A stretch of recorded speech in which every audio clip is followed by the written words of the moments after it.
ನಮಸ್ತೆ ಸ್ನೇಹಿತರೆ, ಇವತ್ತು ನಾವು ದ್ವಿತೀಯ BA ಇತಿಹಾಸದಲ್ಲಿ ಪರೀಕ್ಷಾ ತಯಾರಿಯನ್ನು ಮಾಡಿಕೊಳ್ಳುವ ಒಂದೇ ವಿಡಿಯೋದಲ್ಲಿ ಬ್ಲಾಕ್ 1ರಲ್ಲಿ ಬರುವಂತಹ ಎಲ್ಲ ಮುಖ್ಯವಾದ ಪ್ರಶ್ನೆಗಳ ವಿವರಣೆಯನ್ನು ತಿಳ್ಕೊಳ್ಳೋಣ.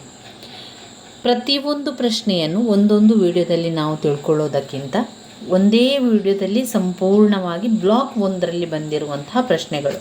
ಅಂದರೆ ಇಲ್ಲಿ ನೋಡಿ, ಉದಾಹರಣೆಯಾಗಿ ಈಗ ಬ್ಲಾಕ್ 1ರಲ್ಲಿ ಯಾವುದೆಲ್ಲ ಮುಖ್ಯವಾದಂತಹ ಪ್ರಶ್ನೆಗಳನ್ನು ಬರ್ತದೆ ಅದನ್ನು ಆಯ್ಕೆ ಮಾಡಿಕೊಂಡು ಅದನ್ನು ಒಂದೇ ವಿಡಿಯೋದಲ್ಲಿ ಬರುವ ರೀತಿಯಲ್ಲಿ ನಾವು ಇವತ್ತು ಅಭ್ಯಾಸವನ್ನು ಮಾಡುವ.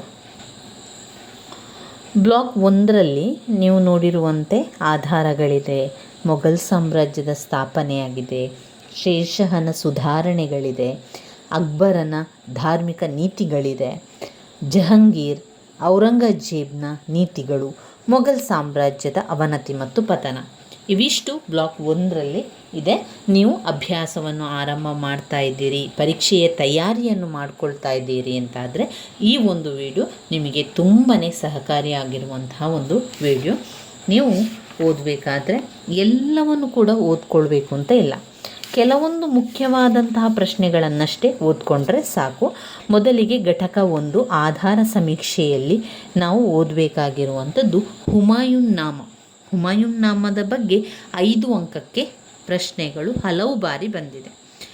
ಏನಿದು ಹುಮಾಯೂನ್ ನಾಮ ಅಂತ ಹೇಳಿದರೆ, ಹುಮಾಯೂನ್ ನಾಮ ಎನ್ನುವಂತಹ ಒಂದು ಪುಸ್ತಕ ಗ್ರಂಥವನ್ನು ಬರೆದಿದ್ದಾರೆ. ಯಾರು ಬರೆದಿದ್ದಾರೆ? ಹುಮಾಯೂನ್ನ ಬಲ ಸಹೋದರಿಯಾದಂತಹ ಗುಲ್ಬದನ್ ಬೇಗಂ ಹುಮಾಯೂನ್ನ ಸಹೋದರಿಯಾಗಿದ್ಲು. ಹುಮಾಯೂನನ ಬಗ್ಗೆ, ಹುಮಾಯೂನನ ಆಡಳಿತದ ಬಗ್ಗೆ, ಹುಮಾಯೂನ್ನ ಯುದ್ಧಗಳ ಬಗ್ಗೆ, ಹುಮಾಯೂನ್ನ ದಂಡಯಾತ್ರೆಗಳ ಬಗ್ಗೆ, ಆತನು ತನ್ನ ಸಹೋದರರಿಂದ ಆದಂತಹ ಒಂದು ಮೋಸ ಅನ್ಯಾಯದ ಬಗ್ಗೆ ಎಲ್ಲವನ್ನು ಕೂಡ ಈ ಒಂದು ಕಥೆಯಲ್ಲಿ ಗುಲ್ಬದನ್ ಬೇಗಂ ಬರಿತಾಳೆ. ಯಾಕೆ ಅವಳು ಬರಿತಾಳೆ ಅಂತ ಹೇಳಿದರೆ, ಗುಲ್ಬದನ್ ಬೇಗಂಗೆ ರಾಜನಾದಂತಹ ಅಕ್ಬರನು ಹೇಳಿರ್ತಾನೆ, ನೋಡು, ನೀನು ನಿನ್ನ ಸಹೋದರನಾದಂಥ ಹುಮಾಯೂನ್ನ ಬಗ್ಗೆ ಬರಿಬೇಕು.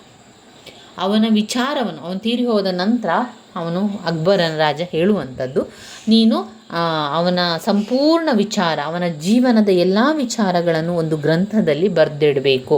ನೀನೊಂದು ಪುಸ್ತಕವನ್ನು ಬರೀಬೇಕು.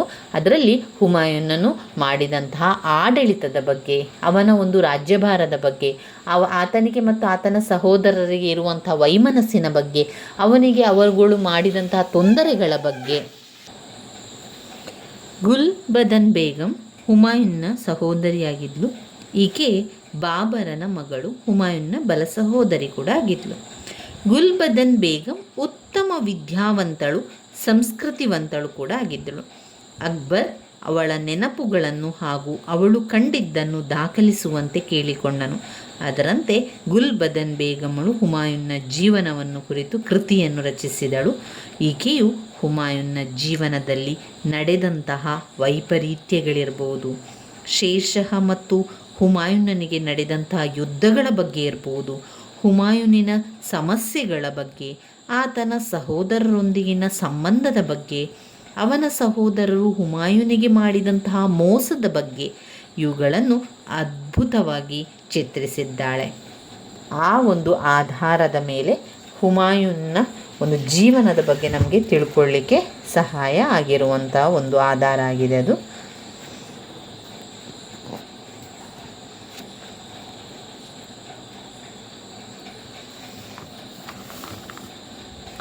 ನಂತರ ಇದರಲ್ಲೇ ಮತ್ತೊಂದು ಪುಸ್ತಕ ತಾರಿಕ್ ಇ ಹುಮಾಯೂನ್ ಕರ್ತೃ ಜೌಹಾರ್ ಅಬ್ದಾಬ್ದಿ. ಈತನು ಹುಮಾಯೂನ್ನ ಸೇವಕನಾಗಿದ್ದು 25 ವರ್ಷಗಳ ಕಾಲ ಹುಮಾಯೂನನಿಗೆ ನಿಷ್ಠೆಯಿಂದ ಸೇವೆ ಸಲ್ಲಿಸಿದ್ದನು. ಈತನು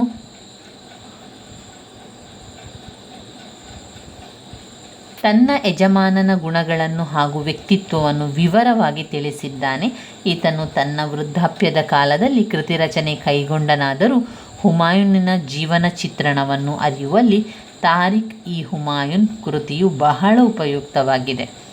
ತಾರಿಕ್ ಇ ಶೇರ್ಷಾಹಿ ಎಂಬ ಕೃತಿಯು ಅಬ್ಬಾಸ್ ಖಾನ್ ಶರ್ವಾಣಿಯಿಂದ ರಚಿಸಲ್ಪಟ್ಟಿದೆ. ಈ ಕೃತಿಯು ಶೇರ್ ಶಹನ ಬಗ್ಗೆ ಉಪಯುಕ್ತವಾದ ಮಾಹಿತಿಗಳನ್ನು ನೀಡುತ್ತದೆ. ಅಬ್ಬಾಸ್ ಖಾನನು ಶೇರ್ ಶಹನ ಆಡಳಿತದ ವಿವಿಧ ಸುಧಾರಣೆಗಳನ್ನು ತಿಳಿಸುತ್ತಾ ಅವು ಹೇಗೆ ಮೊಘಲ್ ಸಾಮ್ರಾಜ್ಯದ ಬಲವರ್ಧನೆಗೆ ಕಾರಣವಾದವು ಎಂಬುದನ್ನು ವಿವರವಾಗಿ ಹೇಳಿದ್ದಾನೆ. ನಂತರ ಈತನು ಶೇರ್ ಶಹನ ಉತ್ತರಾಧಿಕಾರಿಗಳು ಅಸಮರ್ಥರಾಗಿದ್ದರೆಂದು ಅದೇ ಪರಿಸ್ಥಿತಿಯ ಲಾಭವನ್ನು ಉಪಯೋಗಿಸಿಕೊಂಡು ಹುಮಾಯೂನನು ಸೂರ್ ಸಂತತಿಯ ಆಳ್ವಿಕೆಯನ್ನು ಕೊನೆಗೊಳಿಸಿ ಹಿಂದೂಸ್ತಾನದಲ್ಲಿ ಮೊಘಲರ ಆಳ್ವಿಕೆಯನ್ನು ಪುನಃಸ್ಥಾಪಿಸಿದ ಬಗೆಯನ್ನು ವಿವರಿಸಿದ್ದಾನೆ. ಒಟ್ಟಿನಲ್ಲಿ ಶೇರ್ ಶಹನ ಸಾಧನೆಗಳು ಮತ್ತು ಹುಮಾಯೂನನು ತನ್ನ ಅಧಿಕಾರವನ್ನು ಪುನಃಸ್ಥಾಪಿಸುವಲ್ಲಿ ನಡೆಸಿದ ಹೋರಾಟವನ್ನು ತಿಳಿಯಲು ತಾರಿಖ್ ಇ ಶೇರ್ ಶಾಹಿ ಉಪಯುಕ್ತವಾದ ಒಂದು ಕೃತಿಯಾಗಿರುವಂಥದ್ದು. ಅದರಲ್ಲಿ ಎಲ್ಲ ವಿಚಾರಗಳನ್ನು ಬರೆಯಲಾಗಿದೆ. ಇನ್ನು ನಾವು ಓದಬೇಕಾಗಿರುವಂತಹ ವಿಚಾರ ಯಾವುದು, ಮುಖ್ಯವಾದ ವಿಚಾರಗಳನ್ನಷ್ಟೇ ಓದ್ಕೊಂಡ್ರೆ ಸಾಕು, ಎಲ್ಲವನ್ನು ಕೂಡ ನೋಡ್ಕೊಳ್ಬೇಕು ಅಂತ ಇಲ್ಲ. ನೀವು ಸಮಯ ಇದೆ ಅಂತಾದರೆ ಇನ್ನುಳಿದಿರುವಂಥ ವಿಚಾರಗಳನ್ನು, ಪ್ರಶ್ನೆಗಳನ್ನು ನೋಡ್ಕೊಳ್ಬೋದು. ಭಾರತದಲ್ಲಿ ಮೊಘಲ್ ಸಾಮ್ರಾಜ್ಯದ ಸ್ಥಾಪನೆ. ಮಧ್ಯಕಾಲೀನ ಭಾರತ ಇತಿಹಾಸದಲ್ಲಿ, ಇಲ್ಲಿ ಯಾವುದೇ ಒಂದು ಪ್ರಶ್ನೆ ಪತ್ರಿಕೆಯಲ್ಲಿ ಮೊಘಲ್ ಸಾಮ್ರಾಜ್ಯದ ಸ್ಥಾಪನೆಯ ಬಗ್ಗೆ ಕೇಳಲಿಲ್ಲ. ಇಲ್ಲಿ ನಾವು ಮೊಘಲ್ ಸಾಮ್ರಾಜ್ಯ ಸ್ಥಾಪನೆ ಹೇಗಾಯಿತು, ಅವರ ಬಾಬರನ ಒಂದು ಪ್ರಾರಂಭಿಕ ಜೀವನ ಯಾವ ರೀತಿ ಇತ್ತು, ಯಾವ ರೀತಿ ಆಕ್ರಮಗಳನ್ನು ಮಾಡಿದರು, ಅದಾದ ನಂತರ ಅವರು ತಮ್ಮ ಭಾರತದತ್ತ ಪ್ರಾರಂಭದ ದಾಳಿಯನ್ನು ಬಾಬರನ ಪ್ರಾರಂಭದ ದಾಳಿಗಳಾಗಿತ್ತು. ಇದನ್ನೆಲ್ಲವನ್ನು ಕೂಡ ನಾವು ಇಲ್ಲಿ ನೋಡ್ತಾ ಹೋಗ್ಬೋದು. ಭಾರತದಲ್ಲಿ ಮೊಘಲ್ ಸಾಮ್ರಾಜ್ಯದ ಸ್ಥಾಪನೆ. ಮಧ್ಯಕಾಲೀನ ಭಾರತದ ಇತಿಹಾಸದಲ್ಲಿ ಮೊಘಲರ ಆಳ್ವಿಕೆಯ ಸ್ಥಾಪನೆ ಒಂದು ಹೊಸ ಯುಗವನ್ನೇ ಸೃಷ್ಟಿಸಿತು. ಮಧ್ಯಕಾಲೀನ ಭಾರತದ ಇತಿಹಾಸದಲ್ಲಿ ಮೊಘಲರ ಆಳ್ವಿಕೆಯ ಸ್ಥಾಪನೆ, ಮೊಘಲರ ಆಳ್ವಿಕೆ ಮಾಡುವಂಥದ್ದು ಸ್ಥಾಪನೆ ಒಂದು ಹೊಸ ಯುಗವನ್ನೇ ಸೃಷ್ಟಿಸಿತು. ಮೊಘಲ್ ಸಂತತಿ ಬಾಬರನಿಂದ ಔರಂಗಜೇಬ್ನವರೆಗೆ ಅನೇಕ ಶ್ರೇಷ್ಠ ದೊರೆಗಳನ್ನು ನೀಡಿತು. ಮೊಘಲರು ಭಾರತದ ಹೆಚ್ಚಿನ ಪ್ರದೇಶಗಳ ಮೇಲೆ ತಮ್ಮ ಅಧಿಕಾರವನ್ನು ಸ್ಥಾಪಿಸಿದರು. ಅಷ್ಟೇ ಅಲ್ಲದೆ ದಕ್ಷ ಹಾಗೂ ಒಳ್ಳೆಯ ಆಡಳಿತವನ್ನು ನೀಡಿದರಲ್ಲದೆ ದೇಶದಲ್ಲಿ ಶಾಂತಿ ಅಭಿಕ್ಷವನ್ನು ನೆಲೆಸುವಂತೆ ಮಾಡಿದರು.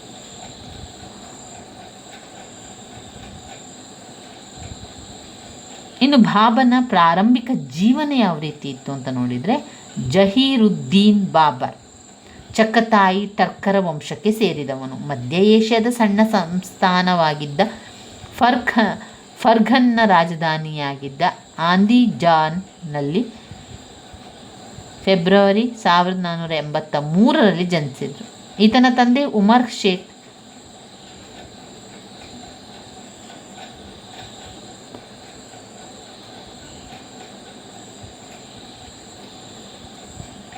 ಇಲ್ಲಿ ತಾಯಿ ಕುತಲಂಗ್ ನಿಗರ್ ಖಾನುಂ.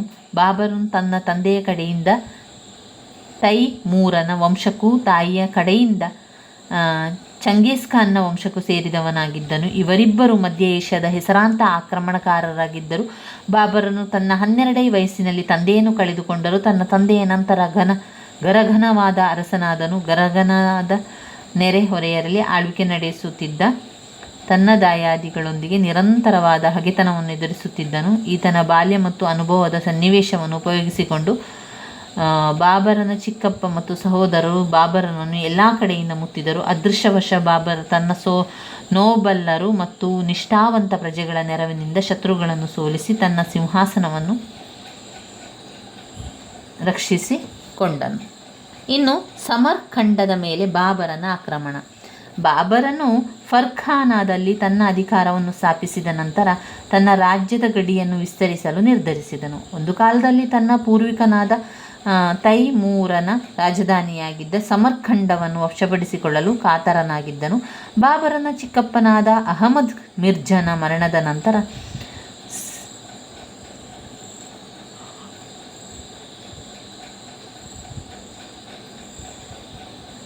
ಬಾಬರನ ಚಿಕ್ಕಪ್ಪನಾದ ಅಹಮದ್ ಮಿರ್ಜಾ ಮರಣದ ನಂತರ ಸಮರಖಂಡವು ಅವ್ಯವಸ್ಥೆಯ ನೆಲೆಯಾಗಿತ್ತು. 1498ರಲ್ಲಿ ಬಾಬರನು ಅಂತಹ ಅವಕಾಶವನ್ನು ಮಾಡಿಸಿಕೊಂಡು ಸಮರಖಂಡವನ್ನು ವಶಪಡಿಸಿಕೊಳ್ಳಲು ಯತ್ನಿಸಿದನು. ಆದರೆ ಶೈಬಾನಿ ಖಾನ ನೇತೃತ್ವದಲ್ಲಿ ಉಜ್ಬೇಗರ್ ಬಾಬರನ ಸೇನೆಯನ್ನು ಎದುರಿಸಿದ್ದರಿಂದ ಸಮರಖಂಡವನ್ನು ವಶಪಡಿಸಿಕೊಳ್ಳುವ ಬಾಬರನ ಯತ್ನ ಸಫಲವಾಗಲಿಲ್ಲ. ಹಠಬಿಡದ ಬಾಬರನು ಮತ್ತೆ 1497ರಲ್ಲಿ ಸಮರಖಂಡದ ಮೇಲೆ ದಾಳಿ ಮಾಡಿ ಅದನ್ನು ವಶಪಡಿಸಿಕೊಳ್ಳುವುದರಲ್ಲಿ ಯಶಸ್ವಿಯಾದರು.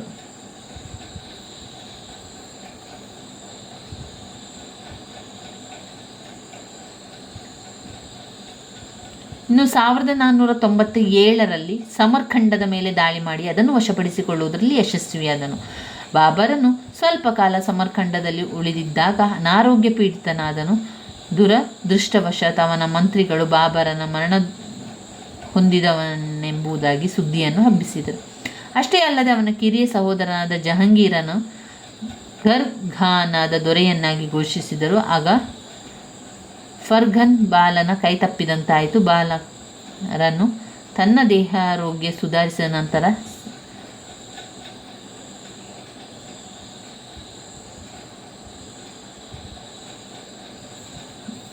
ಈ ರೀತಿ ಆಗ್ತದೆ. ಅಲ್ಲಿ ನಂತರ ಕಾಬೂಲ್ನ ಮೇಲೆ ಬಾಬರನ ಆಕ್ರಮಣ ಮಾಡ್ತಾನೆ. ಭಾರತದತ್ತ ಬಾಬರನ ಆರಂಭ ದಾಳಿಗಳು ನಡೀತದೆ.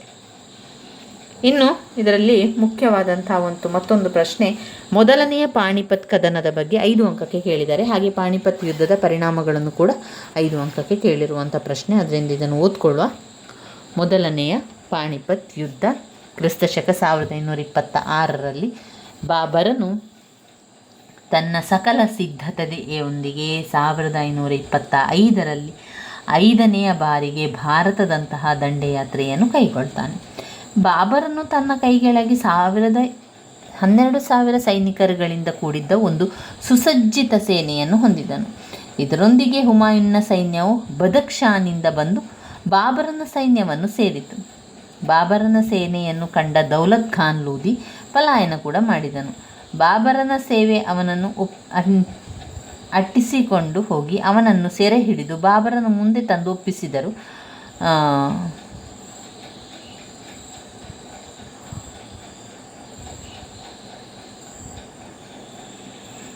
ಬಾಬರನು ಸೈನ್ಯವನ್ನು ಸೇರಿತು. ಬಾಬರನ ಸೇನೆಯನ್ನು ಕಂಡ ದೌಲತ್ ಖಾನ್ ಲೂದಿ ಪಲಾಯನ ಮಾಡಿದನು. ಬಾಬರನ ಸೇವೆ ಅವನನ್ನು ಅಟ್ಟಿಸಿಕೊಂಡು ಹೋಗಿ ಅವನನ್ನು ಸೆರೆ ಹಿಡಿದು ಬಾಬರನ ಮುಂದೆ ಬಂದು ಒಪ್ಪಿಸಿದರು. ಇಲ್ಲಿ ತನ್ನ ಅಧಿಕಾರಕ್ಕೆ ತೆಗೆದುಕೊಳ್ಳಲು ಬಾಬರನು ಶ್ರಮ ವಹಿಸಿದನು.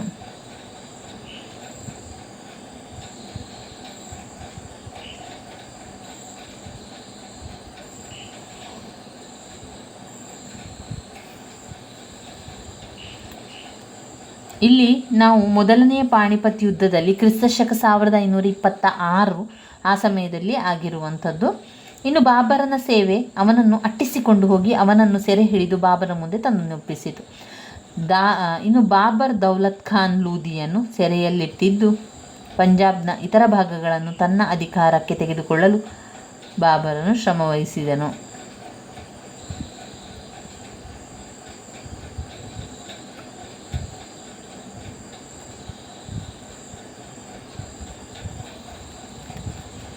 ಬಾಬರನ ಸೇನೆಯನ್ನು ಕಂಡಂತಹ ದೌಲತ್ ಖಾನ್ ಲೂದಿ ಪಲಾಯನ ಮಾಡಿದನು. ಬಾಬರನ ಸೇವೆ ಅವನನ್ನು ಅಟ್ಟಿಸಿಕೊಂಡು ಹೋಗಿ ಅವನನ್ನು ಸೆರೆ ಹಿಡಿದು ಬಾಬರನ ಮುಂದೆ ತಂದು ಒಪ್ಪಿಸಿದರು. ಬಾಬರ್ ದೌಲತ್ ಖಾನ್ ಲೂದಿಯನ್ನು ಸೆರೆಯಲ್ಲಿಟ್ಟನು.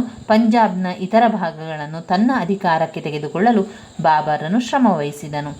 ದೌಲತ್ ಖಾನ್ ಲೂದಿಯ ಅಧಿಕಾರಿಗಳು ಸೈನಿಕರು ಬಾಬರನ ಪಕ್ಷವನ್ನು ಸೇರಿದರು. ದೆಹಲಿ ಸಿಂಹಾಸನವನ್ನು ವಶಪಡಿಸಿಕೊಳ್ಳಲು ಹೊಂಚು ಹಾಕುತ್ತಿದ್ದ ಅಲಂ ಖಾನ್ ಲೂದಿಯು ಪಾಣಿಪತ್ ಯುದ್ಧ ಪ್ರಾರಂಭವಾಗುವವರೆಗೆ ಬಾಬರನೊಂದಿಗಿದ್ದನು. ನಂತರ ಅವನಿಂದ ದೂರವಾಗಿ ಗುಜರಾತ್ನ ದೊರೆಯಲ್ಲಿ ಆಶ್ರಯ ಪಡೆದನು. ಇದರಿಂದ ಸ್ವಾರ್ಥ ಸಾಧಕನಾಗಿದ್ದಂಥ ಅಫ್ಘಾನ್ ನೋಬಲರಿಂದ ದೂರವಾಗಿ ಬಾಬರನು ಸರ್ಹಿಂದ್ ಮಾರ್ಗವಾಗಿ ದೆಹಲಿಯ ಕಡೆ ನಡೆದನು. ಇಬ್ರಾಹಿಂ ಲೂದಿಯ ವಿರೋಧಿಗಳು ಬಾಬರನಿಗೆ ತಮ್ಮ ಬೆಂಬಲವಿದೆ ಎಂದು ರಹಸ್ಯವಾಗಿ ವಿಷಯವನ್ನು ರವಾನಿಸಿದರು. ರಾಣಾ ಸಂಗ್ರಾಮ ಸಿಂಹನು ಕೂಡ ದೆಹಲಿ ಮೇಲೆ ಜಂಟಿಯಾಗಿ ಆಕ್ರಮಣ ಮಾಡಲು ಬಾಬರನನ್ನು ಆಹ್ವಾನಿಸಿದನು.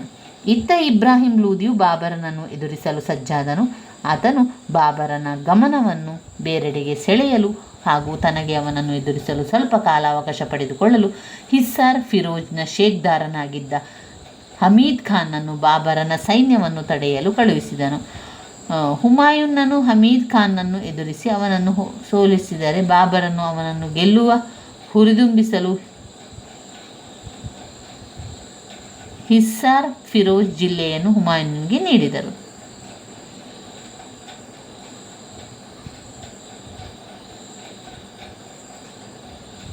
ಇನ್ನು ಅದರಲ್ಲಿ ಯುದ್ಧದ ಕಾರ್ಯಾಚರಣೆಗಳನ್ನೆಲ್ಲ ಮಾಡ್ತಾರೆ. ಯುದ್ಧದ ಕಾರ್ಯಾಚರಣೆಗಳನ್ನೆಲ್ಲ ಮಾಡುವಂಥದ್ದು ಅಂತ ಹೇಳಿದರೆ, ಬಾಬರ್ ಶಹಬಾದ್ನಲ್ಲಿ ಇಳಿದುಕೊಂಡು ಇಬ್ರಾಹಿಂನ ಕಾರ್ಯಾಚರಣೆಗಳನ್ನು ತಿಳಿಯಲು ರಹಸ್ಯವಾಗಿ ತನ್ನ ಜನರನ್ನು ಕಳುಹಿಸಿದನು. ಇಬ್ರಾಹಿಂ ಲೂದಿಯು ಸುಮಾರು 1,00,000 ಸೈನಿಕರೊಂದಿಗೆ ಬಾಬರನ ಪಾಳೆಯದತ್ತ ಸಾಗುತ್ತಿರುವುದನ್ನು ತಿಳಿದು ಬಂತು. ಇದನ್ನು ತಿಳಿದು ಬಾಬರನು ತನ್ನ ಸೈನ್ಯಕ್ಕೆ ನಿಧಾನವಾಗಿ ಚಲಿಸಲು ಸಾಧ್ಯತೆ ಇರುವಂಥದ್ದು ಸಾಗುತ್ತಿದೆ ತಿಳಿದು ಬಂತು. ಇದನ್ನು ತಿಳಿದ ಸಾಬನು ತನ್ನ ಸೈನ್ಯಕ್ಕೆ ನಿಧಾನವಾಗಿ ಚಲಿಸಲು ಆಜ್ಞೆ ಮಾಡಿದನು.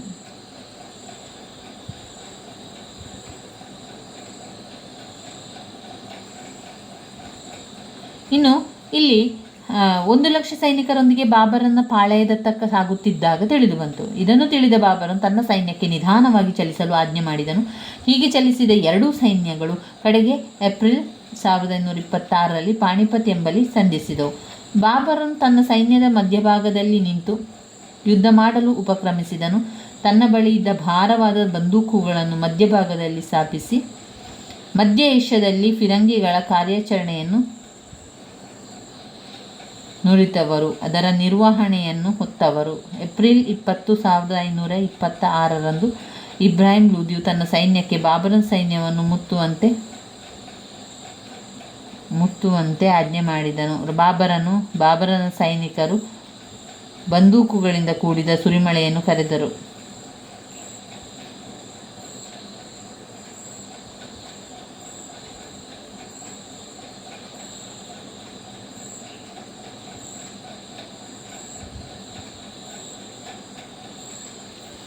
ಇದು ಯುದ್ಧದ ಆಗಿರುವಂಥ ಕಾರ್ಯಾಚರಣೆ. ಇಲ್ಲಿ ನಂತರ ಏನಾಯಿತು, ಇಬ್ರಾಹಿಂ ಲೂದಿಯು ತನ್ನ ಸೈನ್ಯಕ್ಕೆ ಬಾಬರನ ಸೈನ್ಯವನ್ನು ಮುತ್ತುವಂತೆ ಆಜ್ಞೆ ಮಾಡಿದನು. ಬಾಬರನ ಸೈನಿಕರು ಕೂಡ ಬಂದೂಕುಗಳಿಂದ ಗುಂಡಿನ ಮಳೆಯನ್ನೇ ಕರೆದರು. ಇಬ್ರಾಹಿಂನ ಸೇವೆ ವೀರಾವೇಶದಿಂದ ಹೋರಾಡಿದವರಾದರೂ ಉತ್ತಮ ಯುದ್ಧ ನೈಪುಣ್ಯದ ಬಾಬರನ ಸೈನಿಕರ ಮೇಲೆ ಜಯವನ್ನು ಸಾಧಿಸಲಾಗಲಿಲ್ಲ.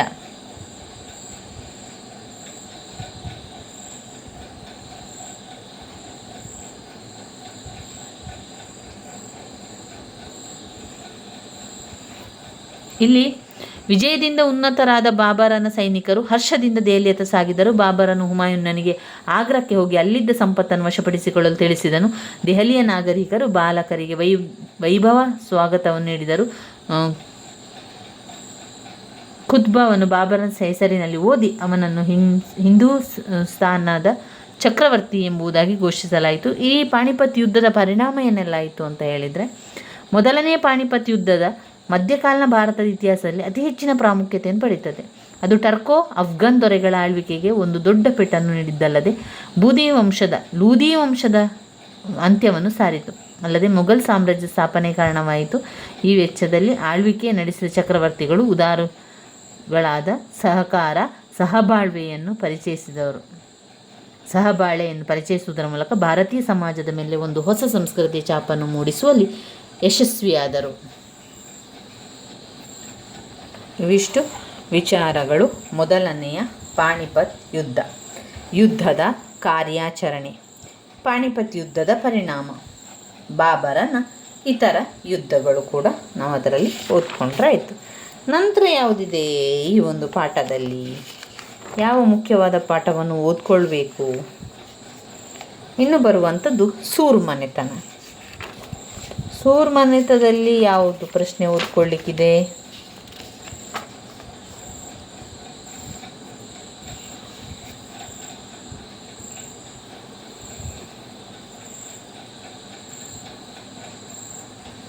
ಇಲ್ಲಿ ಶೇರ್ ಶಹನ ಸುಧಾರಣೆಗಳಿದೆ ನೋಡಿ. ಶೇರ್ ಶಹನ ಸುಧಾರಣೆಗಳನ್ನು ಓದ್ಕೊಳ್ಬೇಕು. ಶೇರ್ ಶಹನ ಸುಧಾರಣೆಗಳೇನೆ ಏನೆಲ್ಲ ಮಾಡಿದ್ದಾನೆ? ಶೇರ್ ಶಹ ಉತ್ತಮ ಸೈನ್ಯಾಧಿಕಾರಿಯಾಗಿದ್ದಂತೆ ದಕ್ಷ ಆಡಳಿತಗಾರ ಕೂಡ ಅವನಾಗಿದ್ದ. ಒಳ್ಳೆಯ ಆಡಳಿತ ಸುಧಾರಣೆಗಳನ್ನು ಕೈಗೊಳ್ಳುವುದರ ಮೂಲಕ ಅಲ್ಪ ಕಾಲದಲ್ಲಿ ಬಹುದೊಡ್ಡ ಖ್ಯಾತಿವಂತನಾದ. ಡಾಕ್ಟರ್ ಕಾನುಂಗೋ ಅವರ ಶೇಷಾನನ್ನು ಅಫ್ಘನ್ರಲ್ಲಿ ಅತೀ ಶ್ರೇಷ್ಠ ಸೈನಿಕ ಹಾಗೂ ಆಡಳಿತಗಾರ ಎಂದಿದ್ದಾರೆ. ಅವರು ಮುಂದುವರಿದು ರಾಜ್ಯ ನಿರ್ಮಾಪಕಳಾಗಿ ಉತ್ತಮ ರಚನಾತ್ಮಕ ಆಡಳಿತವನ್ನು ನಡೆಸುವುದರಲ್ಲಿ ಕೈಗಾರಿಕೆ ಇಬ್ಬರು ಶೇಷಾನ ಉತ್ತಮ ಎಂಬುದಾಗಿ ಅಭಿಪ್ರಾಯಪಡುತ್ತಾರೆ. ಶೇಷನ ಪರಿಚಯಕ್ಕಿಂತ ಆಡಳಿತ ಸುಧಾರಣೆಗಳು ರಾಜ್ಯಕ್ಕೆ ಬಲವನ್ನು ಮತ್ತು ಪ್ರಜೆಗಳಿಗೆ ಸುಭಿಕ್ಷವನ್ನು ಉಂಟು ಮಾಡಿದವು. ಕೇಂದ್ರಾಡಳಿತದಲ್ಲಿ ಸುಧಾರಣೆಗಳು ಮುಖ್ಯವಾಗಿ ಸುಲ್ತಾನ್, ಆಮೇಲೆ ದಿವಾನ್ಗಳು. ಏನು ಈ ಸುಲ್ತಾನ ಅಂತ ಹೇಳಿದರೆ ಎಲ್ಲ ಅಧಿಕಾರವು ಶೇಷನ ಕೇಂದ್ರೀಕೃತವಾಗಿತ್ತು. ನ್ಯಾಯ ತೀರ್ಮಾನ ಮಾಡುವುದರಲ್ಲೂ ಸುಲ್ತಾನರದೇ ಅಂತಿಮ ತೀರ್ಮಾನ ಕೂಡ ಆಗಿತ್ತು. ಎಲ್ಲ ಕ್ರಿಮಿನಲ್ ಮೊಕದ್ದಮೆಗಳನ್ನು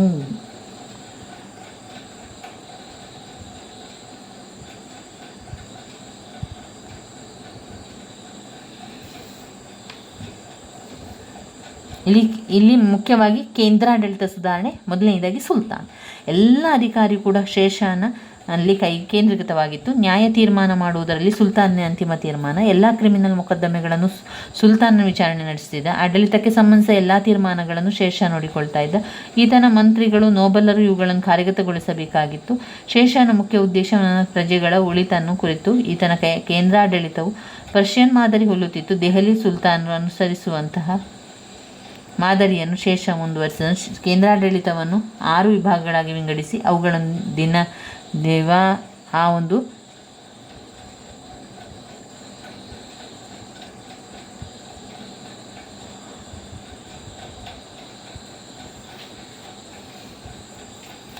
ಇನ್ನು ಇದರಲ್ಲಿ ಇಲಾಖೆಗಳು ಕೂಡ ಇದೆ. ದಿವಾನ್ ಇ ವಜೀರತ್, ದಿವಾನ್ ಇ ಆರಿಜ್, ದಿವಾನ್ ಇ ರಸಾಲತ್, ದಿವಾನ್ ಇನ್ಕ್ಷಾ. ಈ ರೀತಿಯಾಗಿ 4 ಮಂತ್ರಿಗಳಲ್ಲದೆ ಇನ್ನೂ 2 ಪ್ರಮುಖ ಇಲಾಖೆಗಳಿದ್ದವು. ಅವುಗಳು ಅಂತ ಹೇಳಿದರೆ ದಿವಾನ್ ಇ ಕಾಸಾ, ದಿವಾನ್ ಇ ಬರೀದ್. ದಿವಾನ್ ಇ ಕಾಸಾ ಇಲಾಖೆಯ ಮುಖ್ಯ ಜಾಜಿಯಾಗಿದ್ದರು. ಈತನು ನ್ಯಾಯಾಡಳಿತವನ್ನು ನೋಡಿಕೊಳ್ಳುತ್ತಿದ್ದನು. ದಿವಾನ್ ಇ ಬರೀದ್ ಇಲಾಖೆಯ ಮಂಡಳವು ಬರೀದ್ ಇ ಮಾಲಿಕ್ ಎಂಬುದರಾಗಿತ್ತು. ಗುಪ್ತ ದಳದ ಮೇಲ್ವಿಚಾರಣೆ ನೋಡಿಕೊಳ್ಳುತ್ತದೆ. ಅವರೊಂದಿಗೆ ರಾಜ್ಯದ ಗುಪ್ತಚರನ್ನು ನೋಡಿಕೊಳ್ಳುವ ಜವಾಬ್ದಾರಿಯನ್ನು ಹೊಂದಿದ್ದರು. ಇನ್ನು ಇಲ್ಲಿ ಪ್ರಾಂತ್ಯಾಡಳಿತದ ಸುಧಾರಣೆಯಲ್ಲಿ ಸರಕಾರ, ಪರಗಣಗಳು, ಗ್ರಾಮಗಳು. ಶೇಷ ತನ್ನ ಸಾಮ್ರಾಜ್ಯವನ್ನು ಇಕ್ತಾ ಅಥವಾ ಪ್ರಾಂತ್ಯಗಳನ್ನಾಗಿ ವಿಂಗಡಿಸಿ ಕೆಲವು ಇಕ್ತಾಗಳು ಗವರ್ನರ್ಗಳ ಆಳ್ವಿಕೆಗೆ ಒಳಪಟ್ಟವು. ಹೆಚ್ಚಿನ ವಕ್ತಾಗಳು ಶೇಷನ ನೇರ ಹಿಡಿತದಲ್ಲಿದ್ದವು. ಪ್ರತಿಯೊಂದು ಇಕ್ತಾವನ್ನು ಅನೇಕ ಸರಕಾರ ಅಥವಾ ಜಿಲ್ಲೆಗಳನ್ನಾಗಿಯೂ ಪ್ರತಿ ಸರಕಾರಗಳನ್ನು ಪರಗಣಗಳೆಂದು ಸಣ್ಣ ಘಟಕಗಳನ್ನಾಗಿ ವಿಭಜಿಸಲಾಗಿದೆ.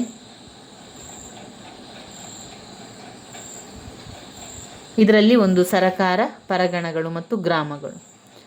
ಇನ್ನು ಬರುವಂಥದ್ದು ಭೂಕಂದಾಯದ ಸುಧಾರಣೆ. ಶೇಷ ಭೂಕಂದಾಯದ ಸುಧಾರಣೆಗೆ ವಿಶೇಷವಾಗಿ ಗಮನವನ್ನು ಸೆಳೆಯುವಂತಾಗಿದ್ದು, ಶೇಷನು ಬಾಲ್ಯದಲ್ಲಿ ತನ್ನ ತಂದೆಯ ನಿಜವಾದ ಒಂದು ಎಸ್ಟೇಟ್ನ ಮ್ಯಾನೇಜರಾಗಿ ಕೆಲಸ ನಿರ್ವಹಿಸ್ತಿದ್ದರು. ಭೂಕಂದಾಯದ ಸಮಸ್ಯೆಗಳ ಬಗ್ಗೆ ಅನುಭವ ಹೊಂದಿದ್ದರು. ಅಲ್ಲದೆ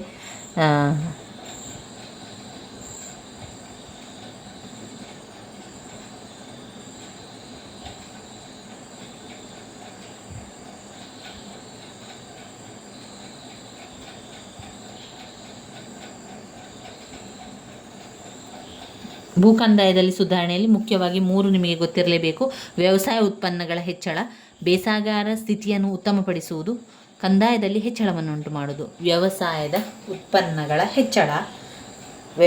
ಉತ್ಪನ್ನಗಳ ಹೆಚ್ಚಳ, ಆಮೇಲೆ ಬೇಸಾಯಗಾರರ ಕೃತಿಯನ್ನು ಉತ್ತಮಪಡಿಸುವುದು, ಕಂದಾಯದಲ್ಲಿ ಹೆಚ್ಚಳವನ್ನು ಉಂಟು ಮಾಡುವುದು.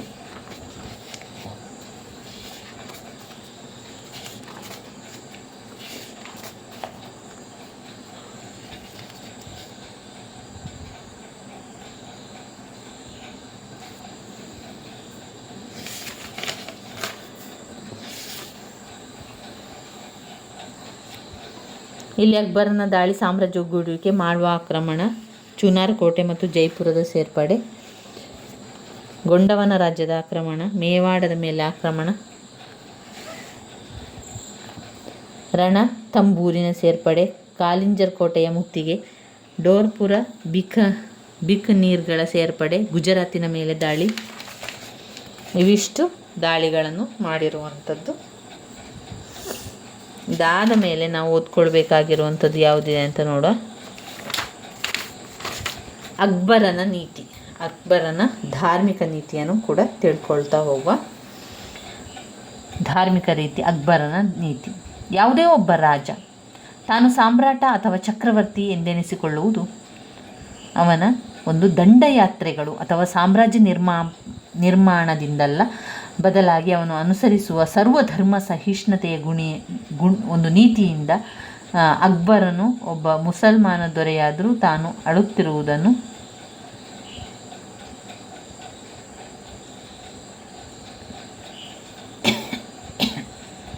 ಸಾಮಾನ್ಯ ಎಂಬುದನ್ನರಿತು ಆಳಿಸಿಕೊಳ್ಳುವ ಪ್ರಜೆಗಳು ತಮ್ಮನ್ನು ಆಳುವ ಮೇಲೆ ಮುಸಲ್ಮಾನನಾದರೂ ತನ್ನ ಸುಖ ಸಂತೋಷಗಳಿಂದ ಭಾಗಿಯಾಗಿ ಒಮ್ಮೆ ಒಳಿತಿಗಾಗಿ ತನ್ನ ಸರ್ವಸ್ವವನ್ನು ವ್ಯಕ್ತಿಯಾದರೆ ಆತನೇ ನಿಜವಾದ ಚಕ್ರವರ್ತಿ ಎಂದು ಒಪ್ಪಿಕೊಳ್ತಾನೆ ಎಂದು ಕಟು ಸತ್ಯವನ್ನು ಅಕ್ಬರನು ಹೇಳಿದನು. ಅಕ್ಬರನ ಧಾರ್ಮಿಕ ನೀತಿ ಭಾರತದ ಎಲ್ಲ ಧಾರ್ಮಿಕ ಸಾಂಘಿಕ ಜೀವನಕ್ಕೆ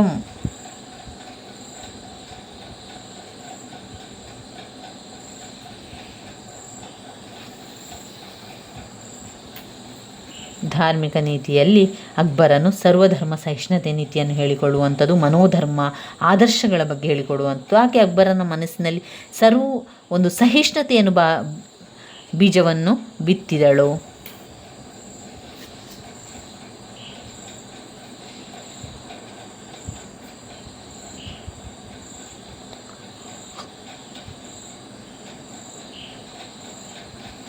ಧಾರ್ಮಿಕವಾಗಿ ಉದಾರ ಗುಣವುಳ್ಳವನು ಅಕ್ಬರನು ಆಗಿದ್ದನು. ಈ ರೀತಿ ಎಲ್ಲ ಪುಸ್ತಕಗಳು ಇರುವಂಥದ್ದನ್ನು ಕಾಣ್ಬೋದು. ಇನ್ನು ಘಟಕ 5 ಬಂದಾಗ ಯಾವುದನ್ನು ಓದ್ಕೊಳ್ಳಿಕ್ಕಿದೆ?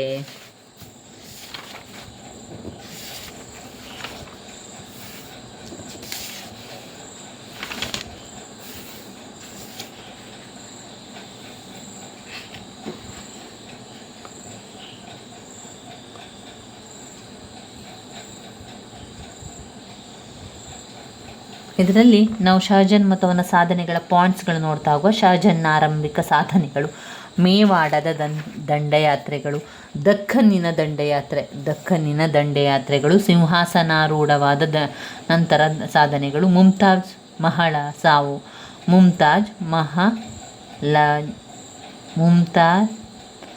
ಮಹಲಳ ಸಾವು. ದಖ್ಖನ್ನಿನ 3 ದಂಡಯಾತ್ರೆ: ಶಹಜಾನ್ ಸಿಂಹಾಸನವನ್ನು ಅಲಂಕರಿಸಿದ ಮೇಲೆ ದಖ್ಖನ್ ರಾಜ್ಯಗಳ ಮೇಲೆ ದಂಡೆತ್ತಿ ಹೋಗಿ ಅವುಗಳನ್ನು ಮಣಿಸಲು ಪ್ರಯತ್ನಿಸಿದನು. ಆಮೇಲೆ ಮಧ್ಯ ಏಷ್ಯಾದ ನೀತಿ, ಕಂದಹಾರ್ ವಶ, ಉತ್ತರಾಧಿಕಾರತ್ವಕ್ಕಾಗಿ ನಡೆದ ಹೋರಾಟ, ಶಹಜಾನ್ನ ಆಡಳಿತಾತ್ಮಕ ನೀತಿ, ಶಹಜಾನ್ನ ಧಾರ್ಮಿಕ ನೀತಿ. ಇನ್ನು ಔರಂಗಜೇಬ್ ಮತ್ತು ಅವನ ನೀತಿಗಳ ಬಗ್ಗೆ ತಿಳ್ಕೊಳ್ಳುವಂಥದ್ದು. ಔರಂಗಜೇಬ್ನ ಆರಂಭಿಕ ದಂಡಯಾತ್ರೆ ಈ ರೀತಿಯಾಗಿದೆ. ಅದಾದಮೇಲೆ ಔರಂಗಜೇಬ್ನ ಈಶಾನ್ಯ ಗಡಿ ನೀತಿಗಳು, ಆಮೇಲೆ ದಖ್ಖನ್ ನೀತಿ, ಔರಂಗಜೇಬ್ ನಾವು ಈಗಾಗಲೇ ಅದರ ವಿಡಿಯೋವನ್ನು ತಿಳ್ಕೊಂಡಿದ್ದೇವೆ. ಔರಂಗಜೇಬನ ಪರಮತ್ತ ಸಹಿಷ್ಣುತೆಯನ್ನು ಗುಣ ಇರಲಿಲ್ಲ. ಇವನಿಗೂ ಕೂಡ ಔರಂಗಜೇಬ್ನ ಥರ ಸಹಿಷ್ಣುತೆಯ ಗುಣ ಇರಲಿಲ್ಲ. ಅವನ ಅಭಿಪ್ರಾಯದಲ್ಲಿ ಯಾವುದು ಇಸ್ಲಾಮೇತರ ಪದ್ಧತಿಗಳಾಗಿದ್ದವು ಅವುಗಳನ್ನೆಲ್ಲ ರದ್ದುಗೊಳಿಸಿದನು. ಉದಾಹರಣೆಗೆ ಆಸ್ಥಾನದ ಖಗೋಳಶಾಸ್ತ್ರಜ್ಞರು ಜ್ಯೋತಿಷ್ಯರನ್ನು ಸೇವೆಯಿಂದ ವಜಾ ಮಾಡಿದರು.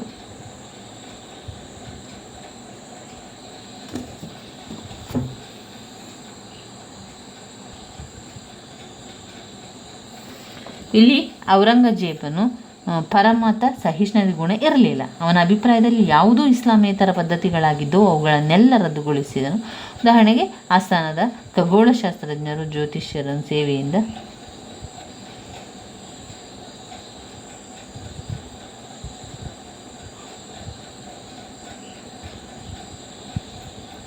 ಸುಗಂಧ ಉರಿಸುವುದನ್ನು, ತುಲಾಭಾರ ಕ್ರಮವನ್ನು ನಿಷೇಧಿಸುವುದು, ಆಸ್ಥಾನದಲ್ಲಿ ಸಂಗೀತದ ಸ್ವರವನ್ನು ಅಡಗಿಸಿದನು. ಹೀಗೆ ಮೊಹಮ್ಮದ್ ಪೈಗಂಬರು ಹುಟ್ಟಿದ ದಿನದಂದು ಧಾರ್ಮಿಕ ಸಂಗೀತವನ್ನು ನಿಷೇಧಿಸಿದರು.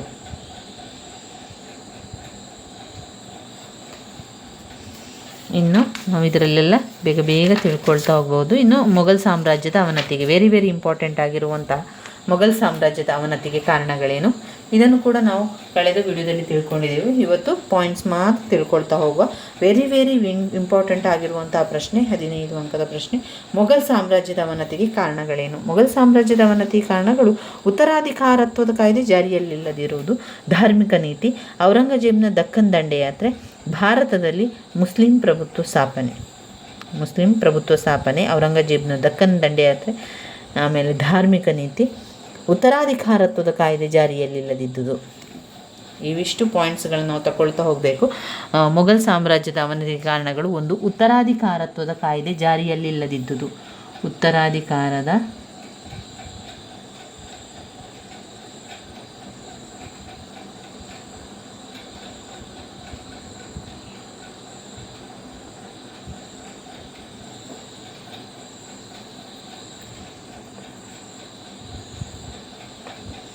ಉತ್ತರಾಧಿಕಾರತ್ವದ ಕಾಯ್ದೆ ಜಾರಿಯಲ್ಲಿಲ್ಲದಿದ್ದುದು. 2, ಧಾರ್ಮಿಕ ನೀತಿ. 3, ಔರಂಗಜೇಬನ ದಕ್ಕನ್ ದಂಡಯಾತ್ರೆ. 4, ಭಾರತದಲ್ಲಿ ಮುಸ್ಲಿಂ ಪ್ರಭುತ್ವದ ಸ್ಥಾಪನೆ. 5, ಮೊಘಲರ ಅರಸರ ದುಂದುವೆಚ್ಚ ಮತ್ತು ಭೋಗವಿಲಾಸದ ಜೀವನ. 6, ಮೊಘಲ್ ಸಾಮ್ರಾಜ್ಯದ ವೈಶಾಲ್ಯತೆ. 7, ಸೈನ್ಯದ ಅಶಿಸ್ತು ಮತ್ತು ಅದಕ್ಷತೆ. 8, ಶ್ರೀಮಂತ ಸರದಾರರ ಪ್ರಾಬಲ್ಯ, ರೈತರ ದಂಗೆಗಳು, ಅಸಮರ್ಥ ದೊರೆಗಳ ಆಳ್ವಿಕೆ, ವಿದೇಶಿಯರ ದಾಳಿಗಳು. ಇವಿಷ್ಟು ವಿಚಾರಗಳು ನಾವು ಅದರಲ್ಲಿ ಬರೀಬೇಕು. ಇನ್ನಾದಮೇಲೆ ಘಟಕ 7, ಯಾವಾಗಲೂ ಘಟಕ 7ರಿಂದದು ಬ್ಲಾಕ್ 2ರಲ್ಲಿರುವಂಥದ್ದು. ನಾವು ಸಂಪೂರ್ಣವಾಗಿ 1, 2, 3, 4, 5, 6 ಪಾಠದಲ್ಲಿರುವಂಥ ವಿಚಾರಗಳನ್ನು ತಿಳ್ಕೊಳ್ತಾ ಇದ್ದೇವೆ. ಪುನರಾವರ್ತನ ಅಭ್ಯಾಸವನ್ನು ಮಾಡುವಂಥದ್ದು. ನನ್ನ ವೀಡಿಯೋಸ್ ಎಲ್ಲ ನಿಮಗೆ ಇಷ್ಟ ಆಗಿದ್ದರೆ ಲೈಕ್ ಕೊಡಿ, ಶೇರ್ ಮಾಡಿ, ಸಬ್ಸ್ಕ್ರೈಬ್ ಮಾಡಲಿಕ್ಕೆ ಮರಿಬೇಡಿ. ಧನ್ಯವಾದಗಳು.